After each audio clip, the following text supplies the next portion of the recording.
It's Friday, and I have crazy hair.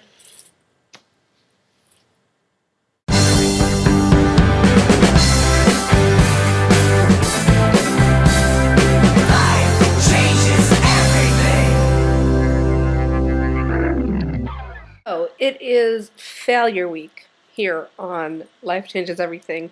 Failure, obstacles, things that went wrong in life, etc., etc. And what I've learned this week, sorry, I'm feeling very hair grabby tonight. And what I've learned this week is that I have really amazing and strong vlogmates. I I could tell you some stories like that. I could tell you about the hell I put myself through as a teenager. I could tell you about a lot of moments of failure in my early adult years. Am I still in my early adult years? Might have to give up the ghost on that one, guys. I think that ship has sailed. Train has left the station. Insert other cliche here.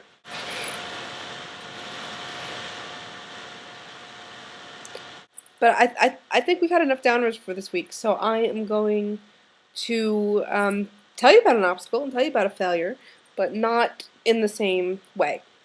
We don't talk about failure enough. There's always talk of success. Somebody becomes a success. Everyone wants to know, how did you do it? How did you do it? What is the key? Tell me the key to being a success. Tell me what to do so that I can put it in a little pot and grow it in my garden and make a big money tree. That's what people want. But it's so not the way things go. I thought that I would pull out my rejection letters from Harriet History. For those of you who don't know, I wrote a book called Harriet History, link in my boobs. I had spent a full year on the proposal for it. This proposal was the bane of my life for a year. It was an 80-page monster document that I killed myself on. In pure crass publishing terms, it's an easy sell because there is an existing audience who's going to buy it. So to me, in my head, what that did to me was think, God, well, if somebody rejects this, that means that it's my fault, that it's because I'm not a good enough writer. So we sent out this proposal, and it got rejected like there was no rejecting. I thought to myself, you know what I'm going to do? I'm going to pull out my letters. I'm going to pull out all the notes that people wrote. Nice and fun and embarrassing for a YouTube channel.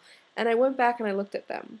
And while at the time the rejections were making me insane and making me do a nutty and making me sure that I had no business writing and and that nobody thought I really had the chops to write this book.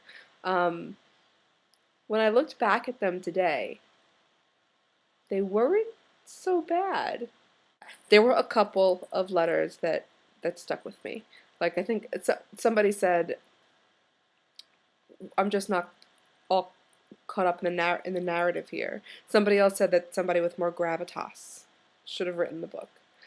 Things like that. I realized that the thing that made me feel so rejected at the time wasn't the letters. It was just me being stupid.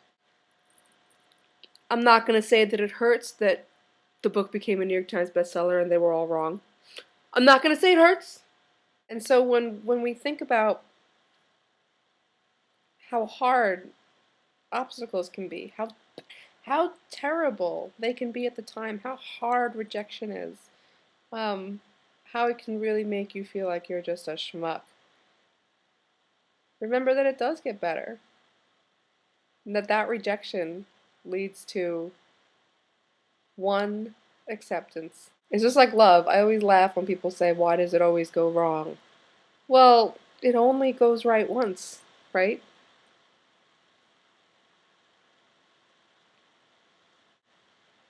And then when you look back on those obstacles, you'll realize that they weren't as high and broad and terrible as you first thought. So I want you to tell me about the time that you were rejected in the comments and what that was like. Be honest. Be brutal. Doesn't have to be about love stuff. It could be any kind of rejection. Thank you guys for another awesome week. I'll see you next time.